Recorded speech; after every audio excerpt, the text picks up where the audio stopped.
Hello and welcome to the AVForums podcast for Monday the 11th of September, and joining me on this edition, Assistant Editor Steve Withers. The only bad air around here is you guys farting about. News Editor Mark Hodgkinson. Just close your eyes and hold your breath and everything will turn real pretty. And Audio Reviewer Ed Selley. You can't fool us by agreeing with us. Right, welcome back to the podcast. It is the middle of the month, so that's why we're going to do Best of the Month this month, if that makes sense. It's just things have been all over the place, and it looks like that's probably the best place to start is doing the Best of the Month. And another thing, anybody joined a gym this week? No, but I could do with it. I've just tried my suit on. I've got a wedding in the morning. It no longer fits. So I think next week I might be joining. Yeah, well, I made the mistake of joining a gym, and I bought a 6-month membership as well. So I guess a challenge, a bit like the unlimited card or the limitless card, is am I going to get my money's worth? Although I did get a cracking deal for a 6 months membership at £120. You just try cancelling it though. Have you not seen that episode of Friends where they all try and cancel their memberships? Well, no, and they can't. I have been caught in that cycle before. And no, this is not. It's run by the community centre next door. It's their own gym. It's not like Fitness for You or whatever these companies are. If you go in and try and cancel a gym, they wheel out some really fit girl who says, "You don't want to do that, do you?" I'm like, no, I don't. I want to extend it for another year. No, there's none of that going on because the average age. I mean, I'm a youngster in there at 43. To be honest, so which is great because I can go at like this morning. I went in at 8 o'clock in the morning, back out again at 8:45. 45 minutes, more than enough, and I had the place to myself. Basically, I could use whatever I wanted to use when I wanted to use it.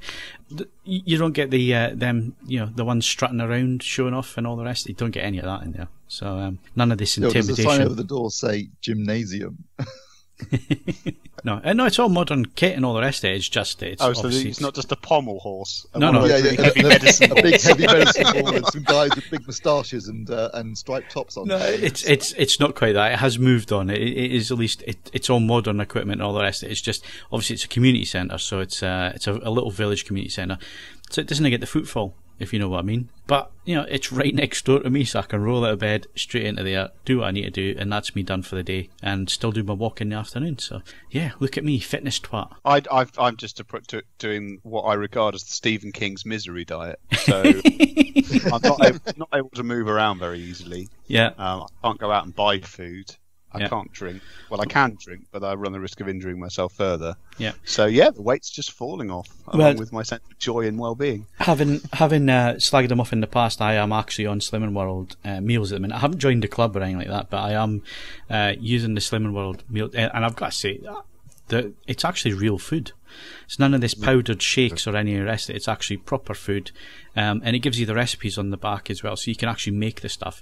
And under the Slimming World thing, it's all free. So basically, what that means is you can eat as much as you like because it's really low fat, high protein stuff. So I've got to say, really tasty meals. Can't go wrong with them, to be honest. And the soups are fantastic as well. So I'm actually just gone under 14 stone for the first time in 20 years. Still got a long way to go to get to 11 and a half. I'm going the other way. I've just gone over 14 stone for the first time in 15 years. You're all amateurs. I'm sure if I was forced to sit and couldn't get to the fridge Ed, it would fall off a lot quicker. But I was more referring to the fact that 14 stone with me, I don't believe I have been 14 stone. No, I don't think it's not been 14 stone this century. So. In fairness, I am somewhat tall. Well, I can say the same because the lightest I was ever was when I was 24, and that was 11.5 stone, and that was in 1998. So this is my 44th year coming up, 2018. So the goal is to be that weight or less. And I said by CES, but I think actually that's asking quite a bit by CES. But if you cut off a leg, you might lose some weight. I will have lost quite a bit by then, I hope. But I don't think I'll be at 11.5. But we'll see. We'll see how things go. It's just that winter's getting in the way, and that means not getting out as much and more gym use, and I hate the gym. So we'll see how things go. Good God, what have we become? Well, I know, because Steve's away to test drive a hybrid car, Ed. We're going to have to disown. Should we just wish for the cleansing fire of a North Korean nuclear weapon and be fucking done with it? Not only that, it's a Toyota. My God. Oh, dear. He's aiming high. An Igo. Oh my god! And do you know what the shame is? They've actually ruined it. The original IGO was an absolute riot because it weighs about 8 ounces. Is it the IGO you're going for? No, it was the Arius, is it? Arius. Aris, yeah. Aris. For trying to make the Corolla more exciting. Yeah, go Steve. There you go. And on that bombshell, the nuclear wind, as it turns out. Yeah. Right, shall we do a podcast? If you've been diligently trying to save the planet, you are going to feel pretty bummed when that mushroom cloud goes up, because sucks to be you. Okay, shall we do a podcast then? Current competitions. Mark, tell us all about them. Okay, we have still got a pair of NAD Viso HP30 headphones, which is courtesy of Seven Oaks Sound and Vision, and that competition closes on the 20th of September. Previous competition winners? No, not this week. Okay, so that's competitions. Let's move on to hardware news. And Steve's been looking at another Hisense TV. The only difference here is screen size by the looks of things. Steve, were there any other differences? There were a few minor differences, but yes, it's the N6800, which I guess is their mid-range model, and I've already reviewed the 65-inch, which I've got to say I was really impressed with. Very accurate out of the box, lovely picture, and you can get it for just over $1,000, which for a 65-inch TV, I've got to say, is smacking value. So this is the 55-inch model, same feature set, of course, just a different same feature set but a different size screen, and obviously, quite often we only get to review one screen size of a particular series of TVs, just generally because of time and the fact we've got to cover so many televisions. So it's unusual to get a chance to compare and contrast different screen sizes, because quite often you do get in the feedback threads, for example, of, say, a 65-inch model review, you will get people saying, well, I've got the 55-inch model, and my experiences seem slightly different from yours. So there are obviously panel differences. Sometimes they're made by different people, sometimes they come from different suppliers. So it's an interesting exercise in itself. And overall, they're pretty similar. Like I say, the major difference really was that the 65-inch was a little bit more accurate out of the box, but you will get panel differences from TV to TV, obviously. Both use edge LED backlighting, so you know what it's like with those kind of TVs. It's always a bit of a lottery as to how even the backlight's going to be. Sometimes it's better on the... Actually, last year we reviewed two Hisense TVs. They had different model numbers, but were ostensibly the same TV.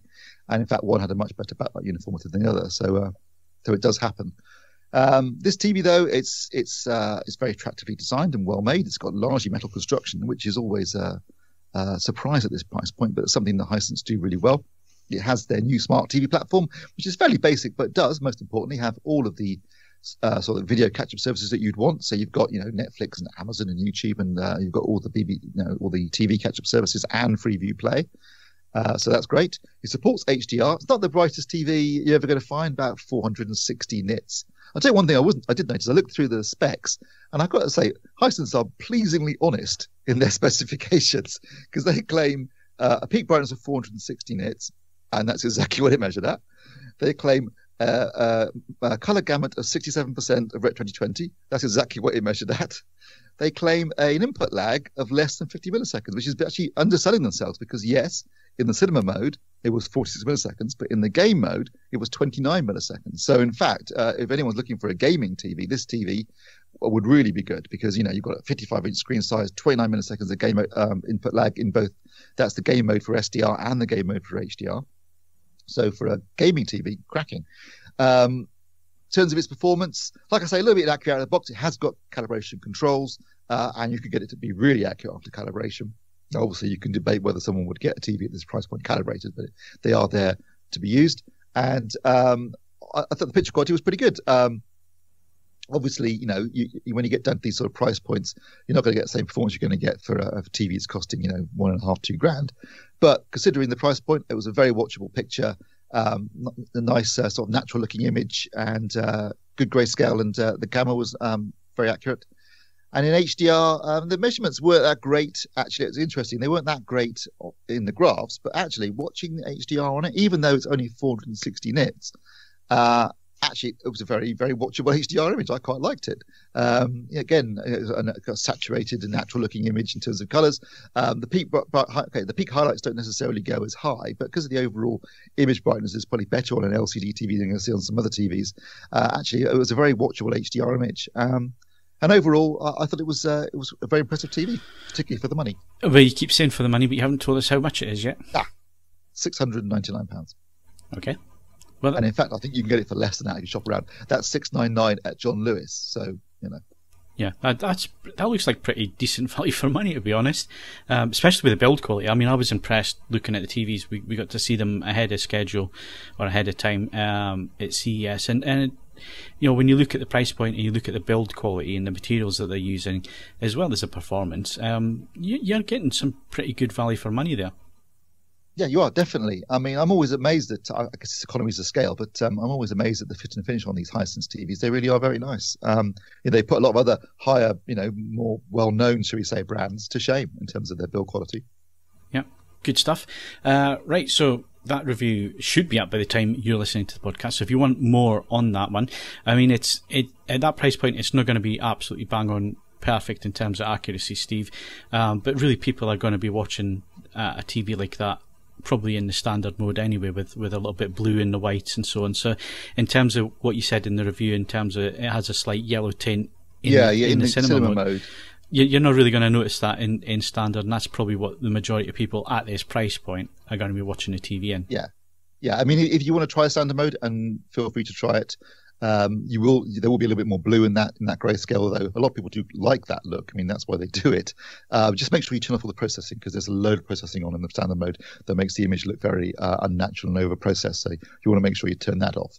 But also, there'll also be a video taking you through some recommended settings as well, and a couple of settings for the grayscale, so you can try that and see if that makes a difference. Because obviously, I can't guarantee that if every panel's the same, but there's a consistent sort of level of performance amongst all the 55 inches, and this would have an impact as well. One of the things that keeps getting raised about the 55 inch, and I've got to say, we haven't reviewed that many of them, which is why we've gone through this exercise as well, is the red saturation on, and sometimes it looks a little bit orange. Was that the case with this one? Yeah, that was definitely the case. In the cinema mode particularly, because you've got that slight push towards yellow from the grayscale, and the red's a bit oversaturated, there's a kind of a slight move towards orange, and that was noticeable. Now, again, you could, if you move to the standard mode, then obviously you get the opposite effect, and you get the reds being moved slightly towards magenta, or you can try using the calibration controls in my settings to see if that just takes, because what that does basically is take red and green down a little bit, and then even out the grayscale. But yeah, that has been reported by owners of the 55-inch models, and I have to say, I don't think I've reviewed a 55-inch model before. It's always been the 65-inch screen sizes, because that's a particular market where Hisense are very strong. From what I've been hearing at IFA, they've been getting some really big sales in the big screen market, because obviously they're delivering these big screen TVs at very, very competitive prices. But people who've been buying the smaller screen sizes said, oh, well, I've got a bit of an orangey red on mine. And I said, no, I wasn't seeing that on the 65-inch model. And I guess this kind of supports what we've been hearing from members who have bought Hisense TVs. Okay, good stuff. Like I say, the review's up there if you want more information. Let's move on swiftly to media streamer, 4K media streamer. Lots of news about Kodi boxes and all the rest of it, Mark. We're not really going to touch on this, but I understand that the Vero, is it Vero or Vero or Vero? Is it Vero or Vero? There's a very slight change in tonality there, Steve. Very slight. Anyway, Mark, tell us about it. Yeah, it's not an official Kodi box. It's not from Kodi.org, but OSMC, or Open Source Media Center, have been around a long time, and it's an operating system designed to run Kodi and based on Linux. The guy behind it, or the guys behind it, were responsible for RASP BMC on the Raspberry Pi, which has had over, I think, something like 13 million downloads. So it was very popular, and they've kind of built on that success, and decided to go into the hardware business some time ago with the Vero and the Vero 2, and this is the latest installment in that. It's the Vero 4K. It's based on an Amlogic S905, which we've seen devices, at least 2 or 3 devices I've reviewed based on that chipset. But I think the big advantage here is it's been designed from the ground up to run OSMC, and they get the most out of it. We should say, really, it's super small, just it's palm of the hand size. It's absolutely tiny little thing. It comes with a great little remote, probably possibly one of the best ones, along with the NVIDIA Shield and the Fire TV. It's a very professional little thing that works wirelessly, which is always a bonus. You can tuck it away behind your TV and not really ever see the device if you don't want to. Good connectivity, HDMI 2, Toslink digital audio, USB, a couple of USB ports. Maybe a slight letdown that it's not gigabit Ethernet, it's just fast Ethernet, so 100 megabytes per second, which doesn't really hinder it greatly at the present time, but it might do going forwards if Ultra HD if you're taking Ultra HD Blu-ray rips and if they're absolute full pelt at 128 megabytes per second, whether that'll ever happen, I don't know. But yeah, it's not really a hindrance for your full Blu-ray rips with your HD audio. They'll play that with absolute ease. It's based on the latest version of Kodi, which is 17.4. They do monthly updates, so like clockwork, there'll be an update ready to go, which is in stark contrast to most of the box manufacturers. In all honesty, we tend to only review the better boxes. I don't want to review any crap. So the likes of Minix and Nvidia will regularly update, but nothing like as much as OSMC do. They promise to back this box for at least 5 years with software updates, and you could definitely not say that about any other manufacturer. OSMC has its own app store with some useful things you can download: SMB server, FTP server, torrent client if you're into that sort of thing. And it comes with its own skin or interface, if to put it in more everyday parlance. I'm not particularly keen on that, but you can. It's highly, like any Kodi device, it's highly customizable. So there's at least 20 different user interfaces you can choose and tailor to how you want it. In terms of playback, there's very little it won't play. It 4K up to 60 frames per second, HDR10, not a problem at all. It does HD audio, immersive, object-based audio, high-res audio up to 129 kilohertz, 24-bit. It has great deinterlacing. It does automatic refresh rate switching, and probably my favorite feature, it does automatic resolution switching, which is extremely rare. So if you set it at 1080p as its output resolution, it will switch to, when it's got 4K content, into 4K resolution and then back again. So it leaves the scaling of 1080p content on your 4K telly up to your TV, and that is invariably better than the scaling built into any chipset I've seen. So it can be a real pain if you're watching 4K content and you have to switch your box to 1080p content, and you've got to switch your box back to 1080p in system settings and back out again. It just does that automatically. The only thing it really struggles with at the moment is FramePack 3D. They've taken that out now because it got broken in Kodi 17, and I know Sam, who's the main developer, is working on getting it in the August update back into it to working again. And once it does that, you can pretty much say it'll, within all reasonable expectations, it displays everything. Well, it doesn't do Dolby Vision, of course, and it doesn't do HDR10 plus, of course. But other than that, it'd be very difficult to find it wanting. It's it comes highly recommended. It's £119, which some people I've seen in the feedback thread consider expensive, but it really isn't. It really isn't. For a little box that plays absolutely everything, you can pick up. Yeah, I can see where they're coming from. You can go on to, GearBest or the Chinese sites or Amazon and pick up an S905X box for 50 quid, but that will have no manufacturer support. It certainly won't get 5 years worth of support, and the firmware will be shit. So rubbish rather. So yeah, you're paying for the support. You're not paying necessarily for the hardware. You're paying a bit extra for the support, and I think it's well worth it. Okay, good stuff. So that's the high-tech news out the way, TVs and media streamers. So it's time to put on the smoking jacket, get the pipe and the slippers as we move gently into the hi-fi zone. And Ed. So Ed, you've been looking at it just says on here, the Acoustic Energies. Exactly which ones? These are the Acoustic Energy AE100s. Acoustic Energy's on a bit of a retro kick at the moment. They've been reusing some model numbers from their past. So we saw the AE1 Actives. The AE1 was the first Acoustic Energy speaker the company ever made, and it's always been a number that they've used very sparingly. AE100, the AE100 series was a big deal late 90s, early 2000s, and they sold an unbelievable number of them in the UK alone. That, and there was a floor stander called the 109, which they've also resuscitated. The 100 is aimed smack bang at the Q Acoustics Mission end of the market. It's £200 or thereabouts, and effectively it doesn't actually have a huge amount in common with the AE100 of old, but that's not necessarily a bad thing, because they could be a bit too much of a good thing, the old models. It was all metal drivers and the like. This is a thoroughly modern, and it must be said, thoroughly good loudspeaker. It's sort of becoming readily apparent that after a period of time where a number of manufacturers really felt that there was nothing happening commercially below about £500, a large number of manufacturers have gone, well, let's revisit that.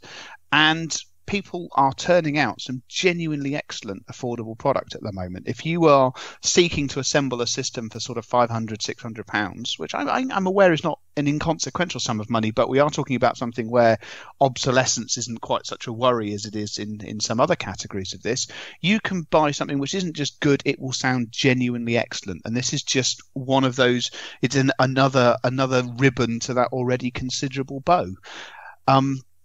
The one thing it does do exceptionally well, I mean, I've had the luxury of comparing a lot of these sort of £200 or thereabout speakers.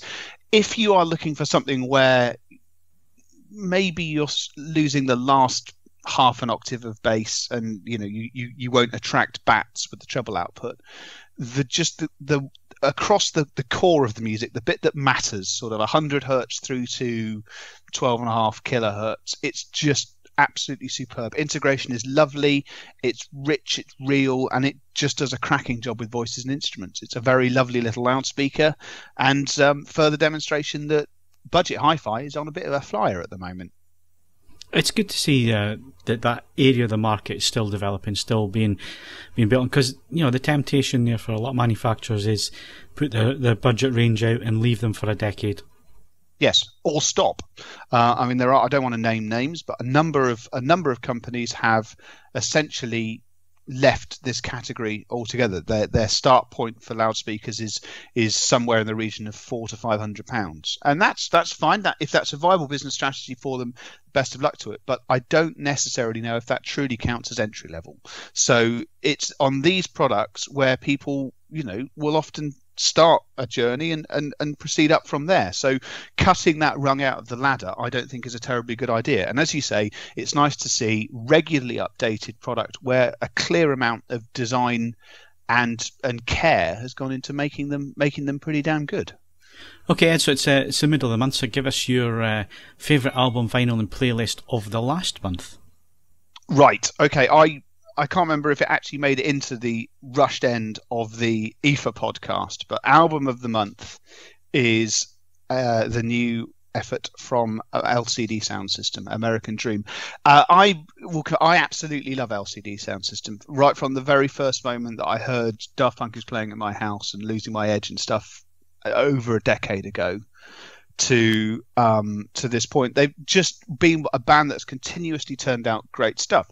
And they famously decided that they were calling it a day at the end of 2011. So they released an album, did a final tour, they did some cracking live gigs, and then they said that's it. Except obviously it wasn't. They James Murphy, who heads it up, and some of the other people he was working with continued to sort of mess about in the studio and do things like that. And they realised they still had they had things still to do. And that's important because this album is still very much an LCD Sound System album. If you listen to it, it couldn't easily be anybody else's sound, but it's still evolved. They've changed. They've modified things. It's a great listen. And the reason it's my album of the month and not the vinyl release of the month is because it sounds pretty good across every sort of format that I've encountered it on so far. So you can studiously ignore all the silliness of turntables, listen to it on Tidal, listen to it on Qobuz, or buy it on CD, heaven forfend, and it sounds pretty damn good. My vinyl release of the month is different because it does actually sound a bit better on vinyl. Another band of which it pains me to say it, I'm coming up to 20 years of infatuation with is Unkle, UNKLE.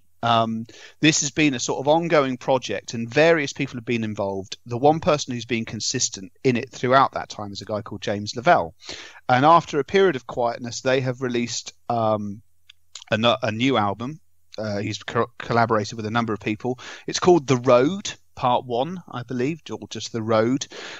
It's a good listen. It's got many of the things. It's got the sort of dark, brooding use of electronica with real instruments that I'm, a bit fond of. And I would say that if you are in a position to listen to things on vinyl, the vinyl release, again, just benefiting from being slightly less sort of compressed and with the noise levels whacked up. So that would be my vinyl choice of the month. I think the signed editions are all gone now, but normal ones are still readily available. So that would be vinyl. And what about your playlists? Right. There are some standards that have continued as before. I would encourage people of an electronic music persuasion to keep listening to Blips and Blops on Tidal and the Night Rider on Spotify. Both of those continue to update, and they continue to have some cracking tunes on them. Specifically for this month, there's one which I think is quite clever. And there's one which I think is worth listening to. We don't do dead musicians as often as we do dead actors and directors, but a couple of days ago, maybe a week ago now, Walter Becker, who was a guitarist in a band called Steely Dan, died. He was only in his late 60s, which is a bit of a shame. Now, Steely Dan is pretty much the epitome of dad rock for many people. It's up there with Dire Straits. They did some great stuff, but it's a bit of an audiophile cliche thing and all the rest of it. Tidal has put together a playlist of records that sample Steely Dan, and it's absolutely fascinating because it just shows how much of a reach and how much of an influence they've actually had. So the playlist is imaginatively called Sampling Steely Dan, and it's just worth a listen because certain things you think, oh my god, that's where it comes from, and yeah, that is a really, really good listen. And then if you how do I put this in a family-friendly environment? If you periodically enjoy being slightly adrift of reality, Tidal also did Psychedelic Africa this month, which is, it defies easy description. It's African rock, psychedelia, and raw funk, and it's brilliant.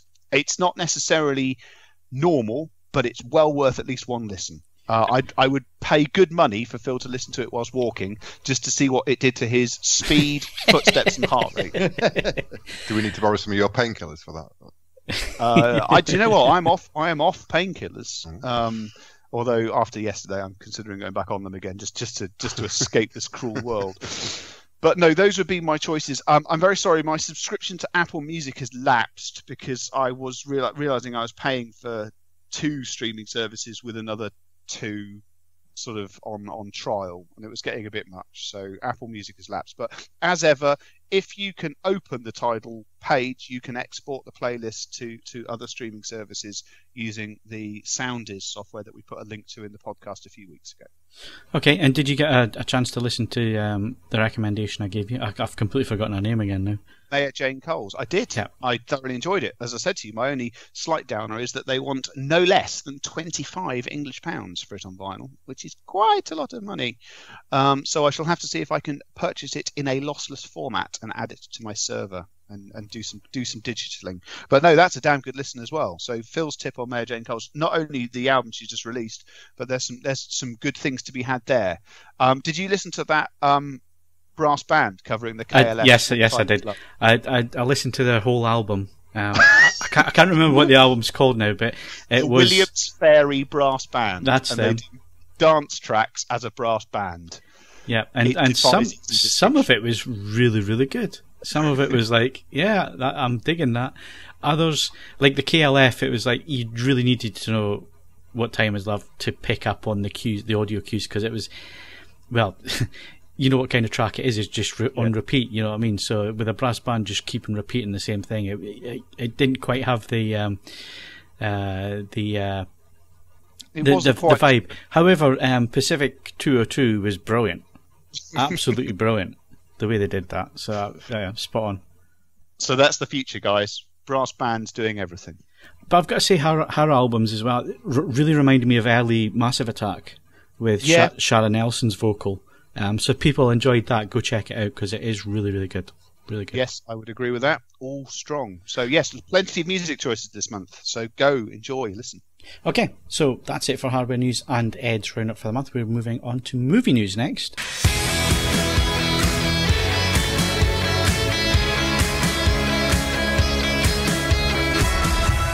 Okay, so moving on, movie news, and Close Encounters is back at the cinema, Steve. New 4K restoration job. I recently went to see Terminator 2 at the Odeon in 4K and 3D, and it was really good. Excellent. Obviously, the disc is coming out in October, and obviously Close Encounters coming up for a 4K release, but it is back at the cinema, but not at the Odeon, and I was absolutely fuming yesterday to discover that. Publicly fuming. Yeah, their Facebook was inundated by me. Why the hell are you not showing this? Yeah, I can go and see it at Cineworld. Call yourself good cinema. So that kind of annoyed me, and it looks like I'm not going to get to see it on the big screen because I refuse to go to Cineworld for various reasons. One of them is getting parked safely around here. So I won't be seeing it, unfortunately. I'll just have to wait till the disc comes. I'd like to have seen it though on the big screen again, because it's just one of them classic films that I know I didn't see it on the big screen when I was a youngster. So I don't think I've ever seen it actually thinking about it on the big screen, which is a shame. Yeah, I would like to see it on the big screen because I did see the original theatrical cut in 77 on the big screen, and I saw the special edition in 81 on the big screen. Actually, so I think if I went to see this, I think I did see it on the big screen then. If it was 81, I probably did, because I was fascinated by the film. Absolutely fascinated by it when I was a youngster. Same as Star Wars. Yeah. So if I went to see this new version, the final version that Spielberg did about a decade ago, maybe longer than that, actually 20 years ago, I'd have a hat trick of all three on the big screen. I love the film. I love the film because it has a sense of wonder about it that is actually quite rare in cinema. And also I think its approach to how the government would handle first contact with aliens probably is about right. Keep it away from the people because they're idiots. Yeah. But there's also this, like you say, the fantasy about it. But at the same time, it's nice to have a first contact movie where they're not trying to kill us, basically. Yeah. Yes. Absolutely.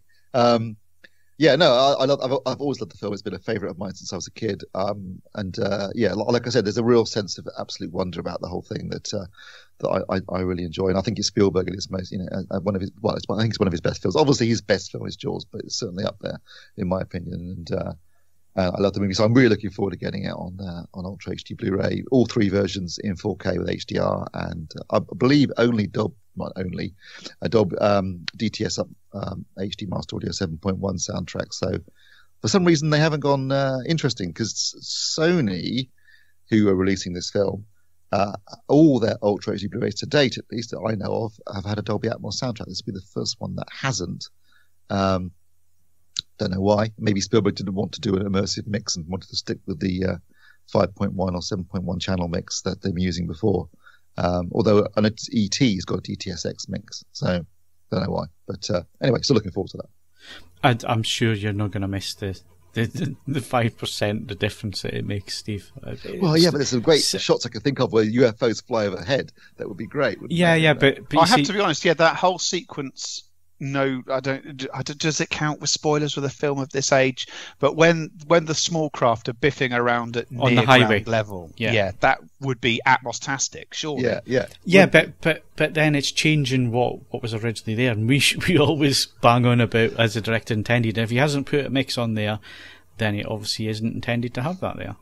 And the other thing is that you start mixing movies in your head when you start saying things like that, Steve. So you say, it'd be brilliant if this, but the sound mixer or the sound designer might not do it that way. True, but having watched Blade Runner recently in 4K and Dolby Atmos, they used it great there, because there's those things where the blimps are flying overhead saying "Go to the colonies." Well, those sounds are going over your head, and then when the spinners are flying over your head, they fly over your head. They really used it well in Blade Runner, and really immersed you in that cityscape in the way that it hadn't before. So, yeah, ultimately, obviously, it's the director's call. If Spielberg didn't want to do that for whatever reason, then obviously I'm going to bow to his better knowledge than me, because he is Steven Spielberg after all. What do I know? Exactly. What do you know? Right. So, favourite films of the month, and this is quite a difficult one, because there hasn't been certainly in my case, there hasn't been one real big standout movie, but if I was to pick my favourite for August, it would be Atomic Blonde. And I've seen Valerian, Atomic Blonde, Hitman's Bodyguard, and T2 in 4K. So out of those, Atomic Blonde for me. I would also go Atomic Blonde, if only because it was such a surprise. I kind of went to seeing it, not really knowing what to expect, and absolutely thoroughly enjoyed it. So, yeah, definitely. I mean, Valerian had its moments, but that's going to look stunning on 4K. Absolutely stunning on 4K. Yeah, it'll be demo material. The same way that Fifth Element is still used as demo material nowadays. You know, there's scenes in there that you just know that's, you know, if you go to trade shows. Once the disc's out, that's Lilu jumping off the ledge. Yeah. Well, it's now going to be Valerian, isn't it? So yeah. I'll give a mention to Hitman's Bodyguard. I actually enjoyed that more than I thought I was going to enjoy it. It was good fun. It wasn't deep in any way. It was just a by the numbers buddy movie that we haven't seen for a long time, sort of like your Lethal Weapon type thing. So I enjoyed that, and seeing T2 back on the big screen, wow. And the 3D was really good as well. So it's been a good month for movies. Bit of a mixed bag, really. But Atomic Blonde for me, definitely. Yeah, there was quite a lot of films that came out right at the very end of the month that I want to see, but I just haven't had a chance to. Yeah, same here. It was like Detroit and Logan Lucky. Yeah. And what was it? There was another one, wasn't there? American Made, in fact. American Made, yeah. There's been quite a few films, which I'm probably going to end up getting on disc now because I don't think I'll have a chance to get to the cinema. Or rather, I've now got like 5 or 6 films that I need to see at the cinema, and even I couldn't do a 6-film sesh. So they'll probably end up getting on disc. But yeah, for me, Atomic Blonde, like you say, Phil. Although I will give honourable mention to the Hitman's Bodyguard just for the most uses of the word melon farmer in a single film. It gets so funny after a while. Anyway, moving on. Films opening this Friday. Is there anything worth going to see, Steve? Well, speaking of Mother, the new film is called Mother, and it's from Darren Aronofsky, who, if you're familiar with his work, can expect something unusual. This is the guy that made. It's usually a laugh a minute. Yeah, Black Swan, the wrestler. That was him, wasn't it? What else did he do? Requiem for a Dream. That's a laugh a minute. Pi, which I really like. I love Pi. Tree of Life. So he's an interesting director, Darren Aronofsky. Does some really unusual stuff. This film, I've seen the trailer. They've deliberately not really given any information about the film. It stars Jennifer Lawrence and Javier Bardem. It's also got Michelle Pfeiffer and Ed Harris in it. So it's got a cracking cast. It certainly looks intriguing. What it's about, I have no idea at all. But I can guarantee if it's Aronofsky, it'll be intelligent and strange and interesting. So I probably will, if I get a chance this week, go and see it. Yeah, I'm going to have to hit the cinema next week just to catch up on everything, I think. So just use my card. I really want to see a lot of the films that you mentioned already. And Mother, that's already got me intrigued, so I will go along and see that. So I'll probably do a Mother and It double bill, I think, because It certainly I definitely want to see. I forgot all about It. I forgot all about that one. What you need now, Phil, is a Jimimar, where you can be placed in front of a giant screen on a treadmill. I don't know, maybe with a bucket of popcorn on a hook in front of you to motivate you.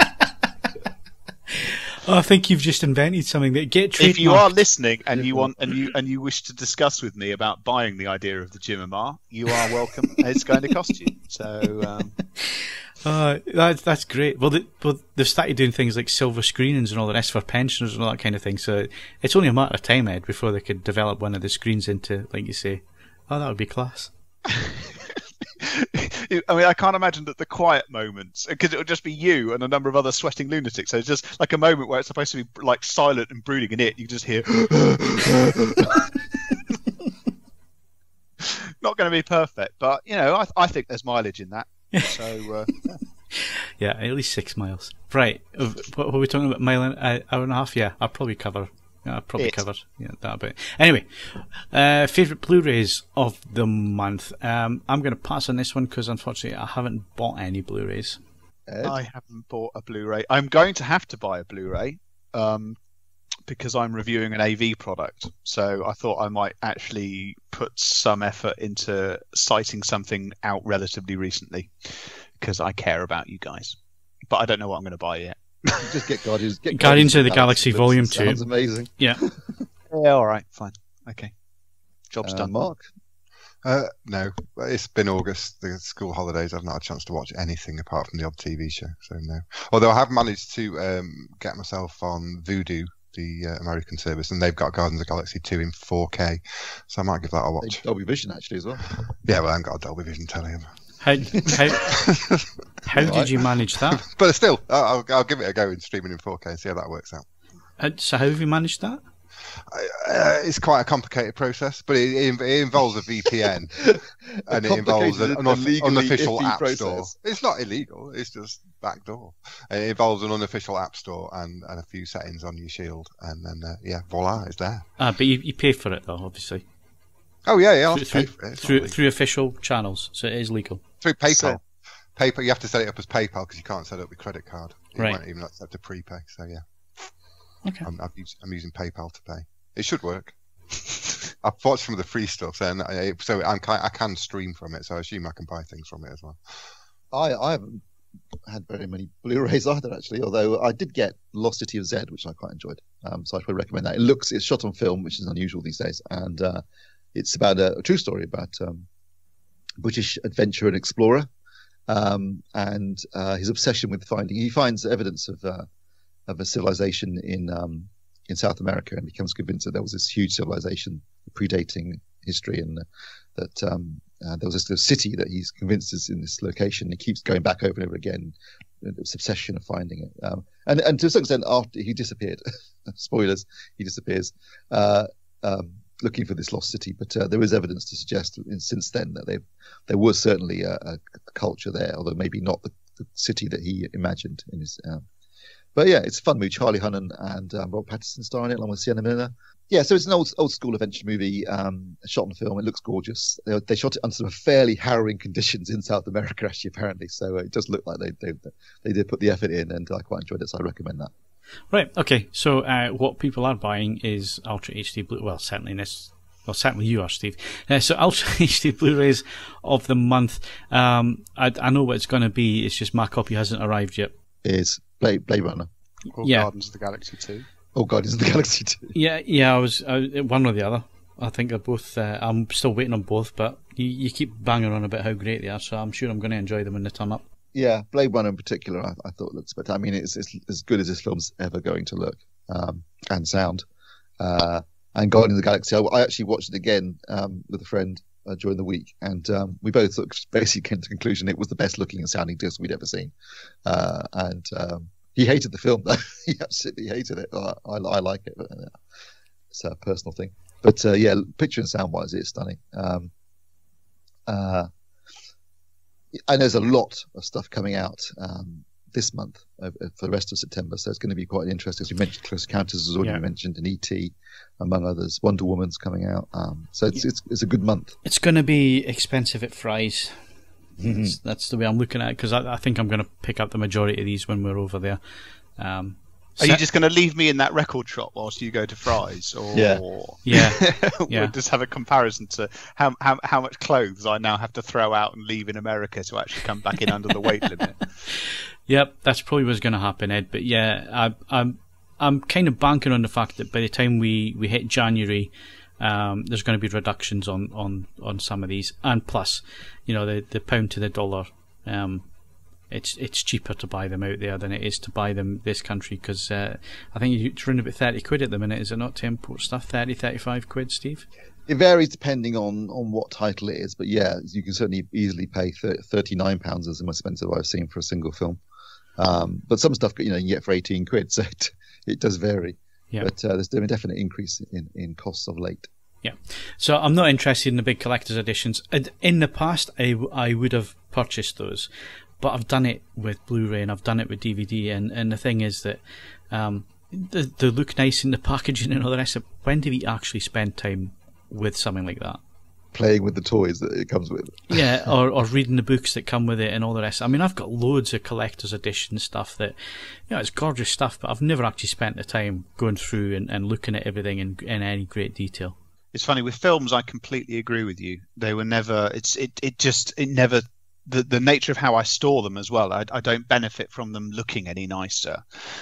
It's weird in some regards with records. I find myself going the other way. I do periodically pay. It depends how much extra they want, but if it's a little bit extra for a lively colour record and so on and so forth, I might sprint on that. But no, for films, it just doesn't make sense to me. I enjoyed doing it with Laserdisc. I don't want to go back over all ground that we've covered in previous weeks, but I did do for gatefold sleeve stuff and the boxes and that kind of, because it was beautiful to look at. You know, you had all the notes, production notes, all that kind of thing, especially in the gatefold stuff.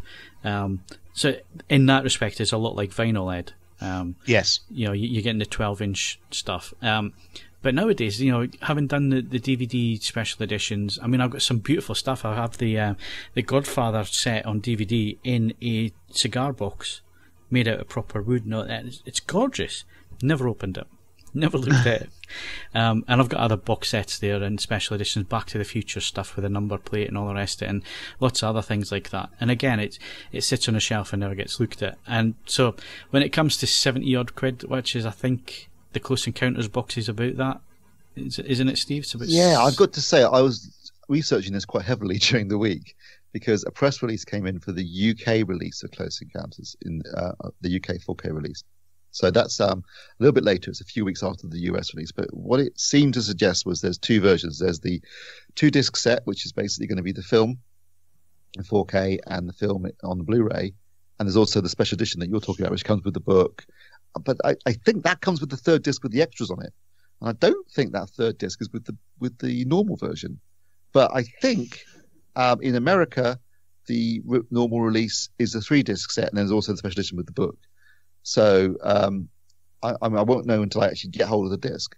But certainly it's listed as a 3-disc set on Amazon, the normal version, which is actually quite reasonably priced on WoW, by the way. If you look, I would suggest going for the US disc just in case, because from reading the press release a few times now, I get the feeling that they're only going to get the extra disc with the expensive special edition package.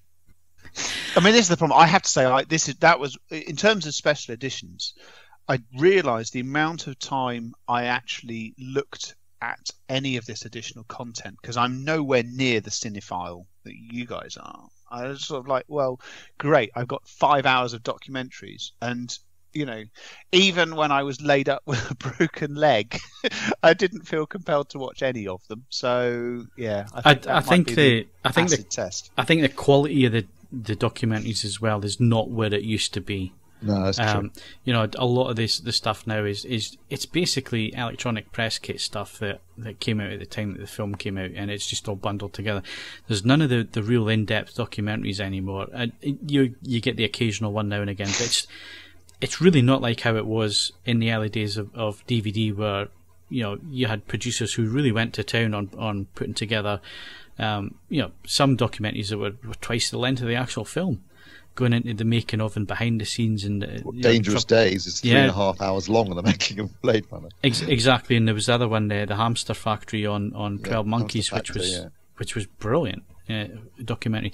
But they're really rare nowadays. I mean, the last one I really enjoyed was the Jaws retrospective, where they actually went back and the shark is not working, or the shark is still working. So something like that. I can't quite remember. There's been that many of them now, Steve. That's what I'm kind of getting at. But yeah, I haven't seen any recently or heard of any recently that I really desperately want to go and watch, which is a shame. Yeah, and it is finding time, isn't it? I mean, I've got quite a few lined up that I'd quite like to watch out of curiosity, but finding the time to go through them all is becoming harder and harder as you get older. I mean, I think there's a parallel, and I think it affects across both film and music. As you say, quality is everything, because there's less with a number. You know, when they re-release a number of classic albums, it's like, well, here are all of these outtakes. Now, every once in a blue moon, you get a collection of outtakes or previously unreleased material where you sort of end up wondering, why on earth was that never released? For the most part, and this, I guess, is me being terribly unromantic, most of the time I listen to that stuff and it's like, well, there's a clear reason that wasn't released. It's shit. And, you know, this is often the case with a number of these things. If you're scrambling around for content to fill these special editions, more often than not, the reason why it hasn't appeared up until this point is because it actually isn't any good. Yeah, no, totally. So, what would you say now? Our favourite UHD? I think it's a joint Guardians of the Galaxy and Blade Runner, isn't it? Yeah. Okay, thanks for your enthusiasm there, Steve. Right, moving on to UHD Blu-rays news then. Yeah, there's been a couple of announcements. Spider-Man Homecoming, which arrives on Ultra HD Blu-ray with Dolby Atmos and Dolby Vision from Sony. The US release date is 17th of October. I'm not sure about the UK date yet. And also Disney have announced their third 4K disc. So they've already announced or already released Guardians of the Galaxy, which is stonking. They've got Pirates of the Caribbean 5 lined up next, which is obviously a Disney title. So we've got a Marvel title, a Disney title. This is their first Pixar title, which is going to be Cars 3. Dolby Atmos, but not Dolby Vision, as far as I'm aware, on the disc. And that's the 7th of November, which means that they only need to do something from Lucasfilm and they'll have a full house of I wonder what that'll Disney. be. Yeah, take a wild guess. Also, Sony are releasing the previous Spider-Man films as well, around the same time as Spider-Man Homecoming. So we've got a 6-disc set of the original 3 Sam Raimi movies, plus also a 4-disc set of the 2 Amazing Spider-Man films to tie in with Spider-Man Homecoming arriving on Ultra HD Blu-ray. To be fair, if I was in the position of controlling the releases, just to really mess with you guys, my first Lucasfilm 4K release would be Howard the Duck. who appears in Guardians of the Galaxy. I know. I would clean it. I would make it I would turn it into an absolute gold standard reference test disc to compel you bastards to sit in front of it and have to watch. Howard the Duck and Willow, the two Lucasfilm. I don't hate Willow. To be fair, Howard the Duck has no redeeming features. Yeah, the one that they've buried, and there's a big conspiracy on the internet at the minute. It's Caravan of Courage. You remember that?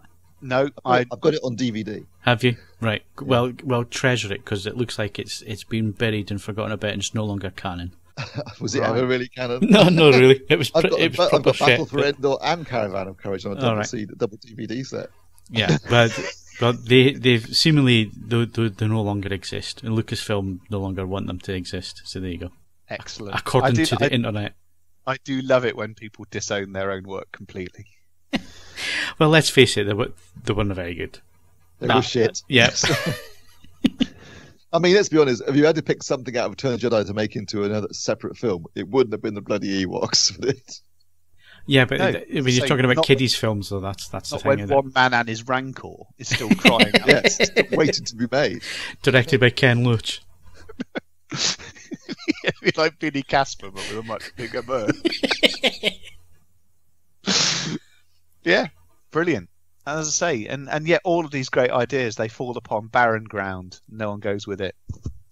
Well, we're getting to that time of the year now where the nights are getting shorter, they're getting darker quicker, and the weather's changed. Well, the weather hasn't really changed. We haven't had a summer, but the rain's not as warm as it used to be, and it's going to get colder. Basically, is what we're saying. We're getting towards winter, which means that TV usually perks up round about now, and especially on Netflix and stuff like that. And is there anything that we're really looking for? I know there's something I'm really looking forward to, which happens around about Halloween. But what do we have come up at the minute, Steve and Mark? Because you both watch TV series a hell of a lot.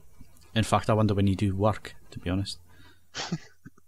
I've been watching Ozark, which is it stars Jason Bateman as on the face of it, a financial planner, but he's a money launderer for a Mexican drug cartel, and it all goes horribly wrong, and he escapes to the Missouri Ozarks, which is a series of lakes, and he's basically got a very limited amount of time to clean a very large amount of money or face certain death. And everything basically anything that could go wrong goes wrong for him. And I'm just got to the final episode, which I'm hoping to watch tonight. And thanks. It's very compelling viewing. Let me just go and turn that phone off. We are so professional. What are you watching, Steve? Well, I've just obviously last week we finished watching season 7 of Game of Thrones, which, despite the fact that it feels a little bit rushed, I really, really enjoyed. I've just finished watching Twin Peaks: The Return, which has been getting incredibly good reviews. Like people talking about it being the greatest television series ever made. It was bonkers to the last minute, but quite compelling in a strange way. even though some of it was just mad as a hatter. I also finished, next week I finished watching Preacher, which I've been really enjoying, season 2 of Preacher.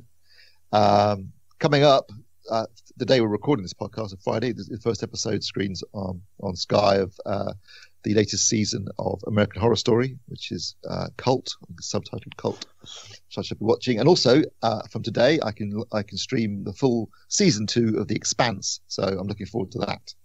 Really looking forward to getting into that. It's like you're talking French. I haven't heard any of these TVs. Are they in our list of must-watch TV shows, Mark? I don't know. I was just on the phone. I don't know, man. What did he say? Yes. I heard American Horror Story. That definitely isn't, because I hate it. So I'm not putting that in. I didn't hear the other ones. No, I don't think they are. No. If I've not seen them, I can't put me. Yeah. Okay. Well, we'll get if they get Mark's approval, we'll add them to the list. That's what I think we're saying. Stranger Things comes back next month. I am so looking forward to this. It is going to be the TV event of the year, other than Game of Thrones, which I don't watch. I have no interest in Game of Thrones. But Stranger Things, is it going to live up to the hype? I don't think it can. But that doesn't necessarily mean it can't be very good. But given that we are, a number of people are expecting it to be, the second coming of TV Christ, I'm not 100% sure that whatever they do can possibly live up to that. But I'm hoping some solid television. That is my worry, Ed. That is my worry, that the first season was so out there and brilliant that, and it awoke a lot of memories in people as well. The way it was shot, the whole fact that it was a homage to, your Spielberg and Stephen King and all that kind of thing, and it had that 80s vibe, and we're now, it's in there. We've seen the trailers, they're dressed as Ghostbusters and that kind of thing. So in terms of pop culture, it's going to be there, it's going to be in this. But is it still going to be as good as the original was, Steve? It can't be, can it? Because, let's be honest, Stranger Things came out of nowhere. We didn't know they were making it. Suddenly it arrived and everyone thought, blimey, this is great. Because we weren't expecting anything, because we didn't know anything about it, we could really enjoy it. Now we're obviously going in with these expectations of the second season. There's no way it can live up to it. But I'll tell you what, if you want to get a little precursor to season 2, it looks like it is basically Stranger Things as well, isn't it? I mean, I've forgotten the plot of it until I was reading about it again this week. I'm thinking, oh yeah, basically it's the same kind of thing as Stranger Things. And in fact, one of the cast members, one of the kids of Stranger Things, is also one of the kids in it. So it's like a sort of a scary thing, I suppose, would be a better way of calling that. Yeah, the PR team behind it, they need to be congratulated, because I've seen lots of things on Twitter recently and on Facebook where somebody's been going around with the red balloons and tying them to in small American towns and tying them to the drainage. Traumatizing young children, aren't they? Basically. So there's been a few police departments I've been posting photos saying, yes, very clever, but it's been scaring the bejesus out of people. So you got to hand it to a PR company. Well done on that one. Does anyone know if the new season of Stranger Things has the same electronic artist doing the soundtrack? I believe so, Ed. And you can get it on Spotify, as far as I'm aware. Not the new season, but the old season. No. You can get all the music. I've got the old one on vinyl because I'm mad. Well, actually, that seems very appropriate for Stranger Things to buy it on vinyl. I've got it on black and red vinyl because I am profoundly wrong in the head, but that's by an artist called Survive. Oh, please tell me that side 2's called The Upside Down. I don't know, actually. I've never looked at the labels, but I will confirm for you. And do you want a photo of it as the cover picture? Yeah, we could do. All right. You're going to rewatch season 1 before season 2? Yes, I'm thinking of watching it on the big screen. That's how I watched it the first time around. So I'm going to watch it like that again. And then obviously with the second season, I'm going to again on the big screen with the big sound system. Absolutely. Yeah. Which will please the creators of the TV series, because they have recently been saying that people are not watching Stranger Things the way it was intended, and this is something that we've been banging on about for what seems like decades, Steve. And that's decades, I think. setting up your TVs correctly so you can watch things properly and calibrate and stuff. So it is bang on. Stranger Things creators recently have been talking to Nerdist.com and basically saying how frustrated they are that for the vast majority of people's TVs, they're not set up correct and they're not seeing it the way it really was intended to be seen.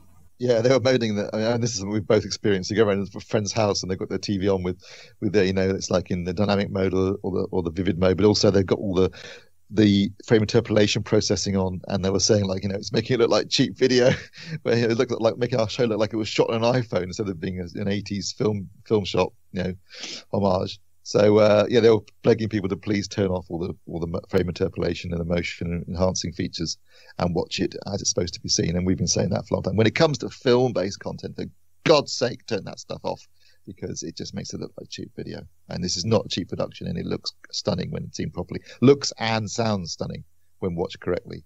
So I'm with Duffer Brothers on this one. Turn off your major frame interpolation. And if my brother-in-law's listening, I turned off yours last weekend when we were around. He probably now thinks his TV's broken, Mark. Yeah, I don't care. Bloody awful. It was on max, absolute full out, disgusting. I once did that at my aunt's place, and I got a phone call about 2 hours later saying, "Can you come back and fix my TV?" It's not as bright and vivid as it used to be. I was quite pleased to discover that although my internet connection isn't fast enough to get 4K streaming, I still can get Dolby Vision and HDR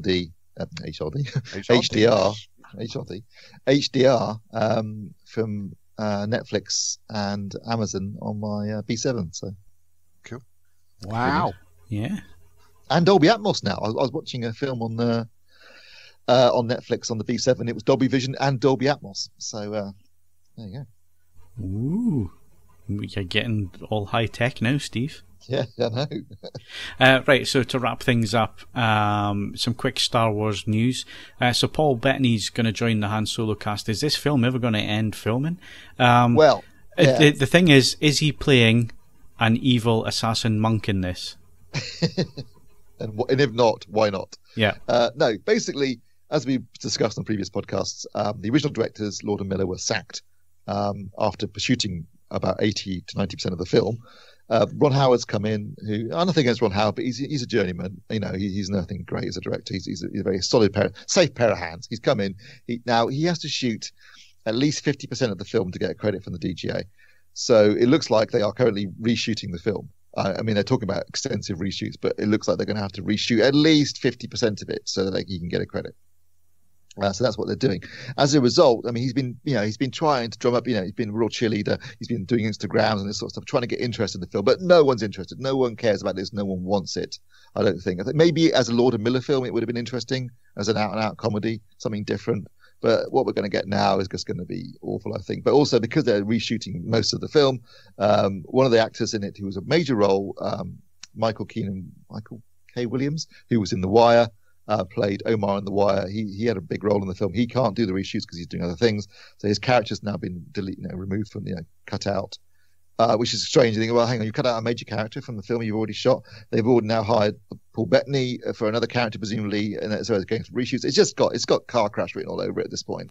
And I just think, if I will be very, very surprised if this film does not get pushed back to December next year. Because I don't think there's any way in God's earth they're going to have it ready by May, which is 8 months away, and they haven't finished shooting yet, and they've got to do all the effects still. So I should be gobsmacked if this film doesn't get pushed back till December. In the meantime, after Lord and Miller got sacked, Colin Trevorrow, who made Jurassic World and was then going to make Episode 9, his new film, Book of Henry, came out and was savaged by the critics and bombed spectacularly. I remember joking at the time saying they'll probably sack him too. Well, they've gone and sacked him too. So yeah, he's been sacked over creative differences apparently because they had to rewrite the script to allow for the fact that Carrie Fisher is now dead, so her character won't be in it. They didn't like his rewrites. They've got a new writer in, someone who doesn't particularly still me with confidence. They've got no director anymore. That's supposed to be coming out in May of 2019. There's no way that's going to happen. I think they'll end up pushing back Han Solo to Christmas 2018, and they'll push Episode 9 back to Christmas 2019. And I would not be surprised if they don't bring Rian Johnson in to direct it, because they've been loving him up something chronic on Episode 8. There is a massive amount riding on Episode 8 now. It's got to be good, and it's got to be different and original, because they played it spectacularly safe with The Force Awakens. They turned Rogue One into an absolute prequel to Star Wars, running right into Star Wars. Now they've got Episode 8's got to be something good, because otherwise I think these are going to start. They're going to start not bombing, but they're going to make money. But they're just turning into a cash cow for Disney. And I think anyone who's interested in it even I have lost interest at this point and don't really care. I think they can go two ways, right? They either do what we've been recommending for the last couple of weeks, Ken Loach, or go out the other way, Michael Bay. A Michael Bay Star Wars film.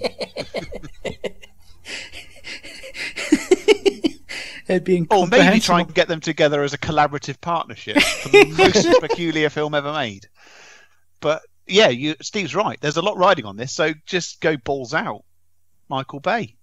As long as he promises no giant robots, other than the ones he's already allowed, like AT&T, so on and so forth. But yeah, I don't know. It's all this sort of director musical chairs. Bring in the big guns, or just persuade Cameron to stop pissing about with Avatar. Presumably, any director with any power or originality, or anyone who's really good, isn't going to want to get involved because they've already shown that they're not letting you do what you want to do. This is like Chelsea or Arsenal or whatever, not Arsenal, but clubs where they have a director of football and then they also have a manager. And the director of football gets in the way of everything. And that's Kathy Kennedy. And whatever director comes in, i.e. the manager, not going to get their own way. They have to toe the party line. In that case, maybe we could take a leaf out of their bush. We should get Mike Ashley, who knows Newcastle, to direct to finish up the Han Solo movie. He'll do it for low budget. He'll do it for 25 quid. It will be done next week, and you'll put up with it. Yeah. So in Star Wars world, it's not looking good at the minute. Things are pointing to some real issues there, and it's going to be interesting. It's going to be interesting. And the thing is that they're still banging on about making Kenobi movie and a Yoda movie. And it's like, we don't want this. That's not the point of the The point of the standalone films were to explore the expanded universe and new characters. Universe of possibilities. Do anything else. Anything else, please. Yeah. Having said all that, I am looking forward to watching season 3 of Rebels. Yeah, but again, okay, it's happening within a defined event thing, but it's not really rehashing too much in the way of I have enjoyed the animated stuff more than I have the live action stuff recently, to be honest with you. And I have every intention of buying the discs when they're available. Right, so to wrap up, we've been talking about IT, or IT as I like to call it, which is real horror. What are your favourite Stephen King film adaptations, guys? Right, we need to separate favourite from good here. I need to make it abundantly clear I do not believe this is a good film, but for childhood sentimentality, I like The Langoliers. There, I've said it, I'm done. Has anyone other than Ed seen The Langoliers? No, I've never heard of it. I think I've got a Wikipedia list up and it's not even on that.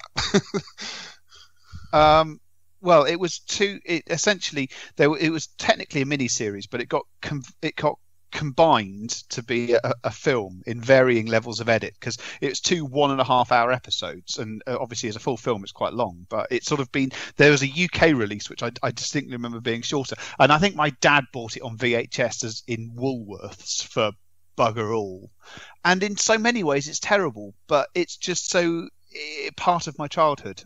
And it's quite as an imaginative concept. I don't want to give away any spoilers. If people have never spent any time watching it, just hunt it out. There appears to be a full version of it on YouTube if you're truly desperate. What's it called again? The Langoliers. Langoliers. Yeah, it's not coming back on any of these lists that I'm looking at.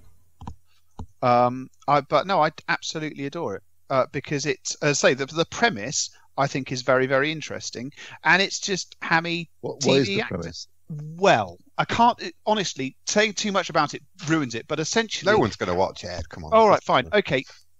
Essentially, an aircraft full of people goes through a weird effect in the sky, and they are sent back in time by a few hours, and they discover that there is a phenomenon that consumes this past world in quite an extraordinary way, and it's a case of them getting back to their own time point. And I just googled the images, and they look like flying aubergines with teeth. It wasn't a fine point for CGI, but you asked me what my favourite Stephen King adaptation is. I told you.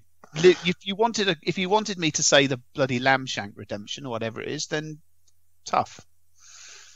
That's the pot noodle advert, isn't it? Shawshank Redemption. Yeah, it's number 4 on the list that I'm looking at. I'm surprised. I thought it would have been number 1.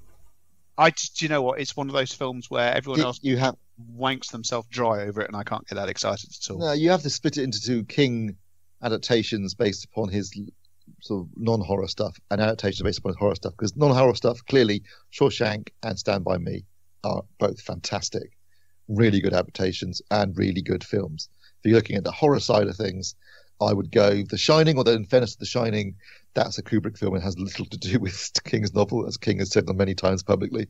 But I love it. I also really like Toby Hooper's adaptation of Salem's Lot. It was a TV adaptation, but I think he did a fantastic bit with the kids scratching at the window, some really creepy stuff in that.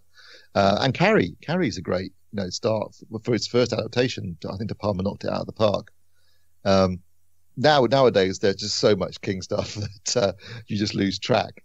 But and Misery was always a good non-horror. Is that horror? Non-horror. I was going to say that might be somewhere in the middle. Yeah, nothing fantastical about it. Because it's a family comedy.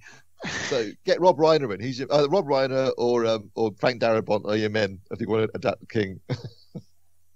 I don't like horror at all, really. But I did quite like Carrie. And going back to what Ed said, sort of as a teenage kind of thing, although I'm sure it can't be regarded as a good film. I like Christine about the possessed car.